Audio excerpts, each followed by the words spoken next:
নমস্কার, আইনজীবী বিকাশ রঞ্জন ভট্টাচার্য বলছেন? হ্যাঁ বলছি। আমি ইমেজ বেঙ্গল নিউজ থেকে সাথী কথা বলছি। দাদা, আজকে তো ডিএ মামলার শুনানি ছিল সুপ্রিম কোর্টে, তো কি হলো আজকের মামলার শুনানিতে?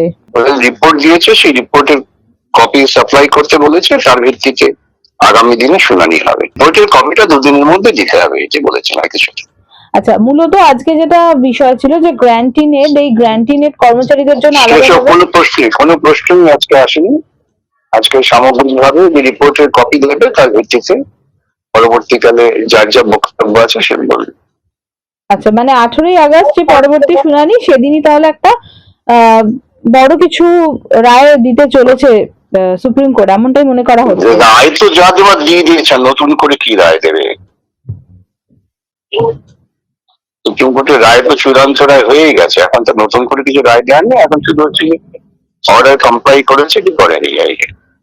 একটা নির্দেশিকা দিয়েছেন, সেখানে বলা হচ্ছে যে সমস্ত বকেয়া ডিএ যাদের রয়েছে গ্র্যান্টিং এডদের, তাদের সেই বকেয়া ডিএটা যাতে মিটিয়ে দেওয়া হয়, তার জন্য অফিসিয়ালি যে সমস্ত পদক্ষেপ নেওয়ার কথা সেইগুলো বলা হয়েছে।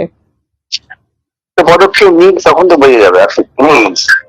পদক্ষেপ নেওয়ার কথা বলা হয়েছে, আদৌ নেওয়া হবে কিনা সেটা তো প্রশ্ন। অবশেষে গুন্ডা দমন যে বিল, সেখানে সই করলেন না রাষ্ট্রপতি, এই বিষয়টা নিয়ে আপনি কি প্রতিক্রিয়া দেবেন? রাষ্ট্রপতি অনুমোদন আসেনি, গেজেট নোটিফিকেশন হয়নি, এটা সত্ত্বেও রাজ্যের মুখ্যমন্ত্রী লম্পজম্প করছিলেন গুন্ডা দমন। আমরা সেই কারণেই মামলাটা করেছিলাম, যাতে ওদের কাছ থেকে সত্য কথাটা বেরিয়ে আসে। আজকে সত্য কথাটা বেরিয়ে এসছে, আইন এখনো জন্মায়নি। যে আইনে কোনো অস্তিত্ব নেই, সেই আইন নিয়ে রাজ্যের মুখ্যমন্ত্রী মানুষকে বিভ্রান্ত করার চেষ্টা করছে। তাহলে কি গুন্ডা দমন আইন আগামী দিনে আসবে না, মানে এরকম একটা মনে না, আসবে না কেন? আরে গোটা দেশ জীবন দ্বারা চালাচ্ছে, আসবে না কেন? আসবে, তারপর সেটা আমরা আবার কনস্টিটিউশনাল হাইকোর্টে